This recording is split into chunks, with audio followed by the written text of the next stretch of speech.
విశ్వవిద్యాలయాల్లో చదివిన విద్యార్థుల్ని ఘోరంగా అవమానపరిచిన కేటీఆర్. విశ్వవిద్యాలయాల్లో చదివిన విద్యార్థుల్ని ఘోరంగా అవమానపరిచిన కేటీఆర్. విశ్వవిద్యాలయాల్లో చదివిన విద్యార్థుల్ని పల్లి బఠానీలతో పోల్చిన కేటీఆర్.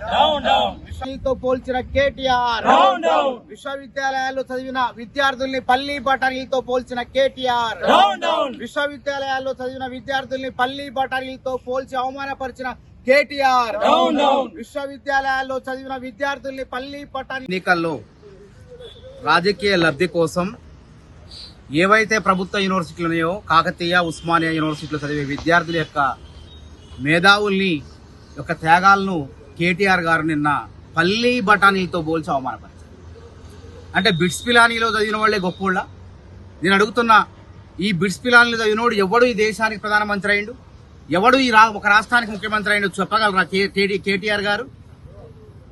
ఉస్మానియా, కాకతీయ, ఇతర విశ్వవిద్యాలయాల్లో చదివిన వాళ్ళు పట్టభద్రులంతా కూడా ఐఏఎస్లుగా, ఐపీఎస్లుగా, డిఎస్పీలుగా, సిఐలుగా, ఎస్ఐలుగా, కానిస్టేబుల్గా ప్రజలకు సేవ చేస్తారు ప్రభుత్వ ఉద్యోగులుగా. ఎవడన్నా బిట్స్ పిలానీలో చదివిన వాడు ఎవడన్నా ప్రభుత్వ ఉద్యోగం చేస్తాడా? ఇవాళ కావాలని చెప్పి ఎన్నికల్లో అంటే తక్కువ చేసి కించపరిచే విధంగా మీరు మాట్లాడారు కాబట్టి ప్రభుత్వ విశ్వవిద్యాలయాల్లో చదివిన విద్యార్థుల్ని పల్లి బఠానీలతో పోల్చి అవమానపరిచారు కాబట్టి బేషరతుగా మీరు వెంటనే క్షమాపణ చెప్పాలి.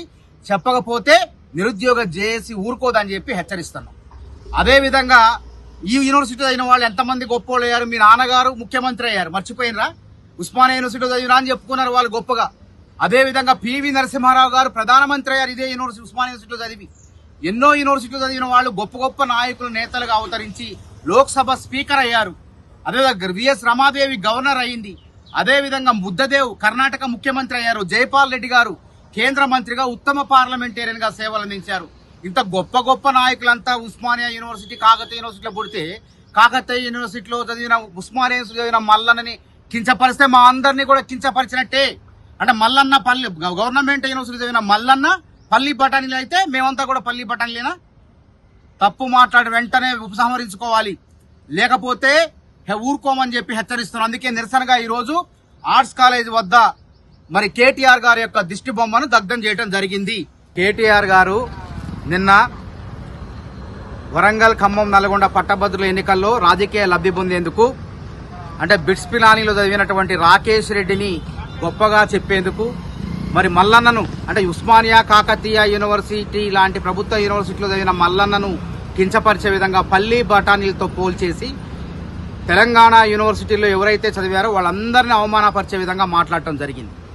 అందుకు నిరసనగా ఈరోజు నిరుద్యోగ జేఏసీ ఆధ్వర్యంలో ఉస్మానియా యూనివర్సిటీ ఆర్ట్స్ కళాశాల వద్ద కేటీఆర్ గారి యొక్క దిష్టి బొమ్మను దగ్ధం చేయడం జరిగింది. కేటీఆర్ గారు బేషరతుగా వెంటనే ప్రభుత్వ యూనివర్సిటీల్లో, ప్రభుత్వ కళాశాలల్లో, ప్రభుత్వ పాఠశాలలో చదివినటువంటి విద్యార్థులకు బేషరతుగా పట్టభద్రులకు క్షమాపణ చెప్పాలని చెప్పేసి మేము డిమాండ్ చేస్తున్నాం. అంటే మీకు అంత లోకువయ్యారా? ప్రభుత్వ యూనివర్సిటీలో, ప్రభుత్వ పాఠశాలలో చదివే వాళ్ళు అంటే బిట్స్ పిలానీ వాళ్లే గొప్పవాళ్ళ? ఎక్కడ గొప్పవాళ్ళయ్యారు చెప్పండి?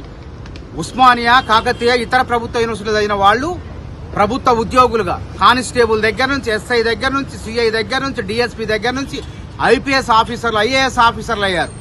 వాళ్ళంతా దేశానికి, ప్రజలకు సేవ చేస్తున్నారు. అదేవిధంగా రాజకీయ నాయకులుగా ఎంతో మంది దేశాన్ని ఏలారు. పివి నరసింహారావు గారు ప్రధానమంత్రిగా ఉస్మానియా యూనివర్సిటీ బిడ్డ. అదేవిధంగా ధర్మసింగ్ కర్ణాటక ముఖ్యమంత్రి ఇక్కడ చదువుకున్నటువంటి బిడ్డ. అదేవిధంగా మరి లోక్సభ స్పీకర్లు అయ్యారు. కేంద్ర మంత్రి, మాజీ మంత్రి జైపాల్ రెడ్డి గారు ఉత్తమ పార్లమెంటరీలుగా సేవలు అందించారు, కేంద్ర మంత్రిగా సేవలు అందించారు. విఎస్ రమాదేవి గారు గవర్నర్ గా బాధ్యతలు నిర్వర్తించారు. ఇంకెంతో మంది పేరు ప్రఖ్యాతులు గడించారు. అక్కడ దాకెందుకు?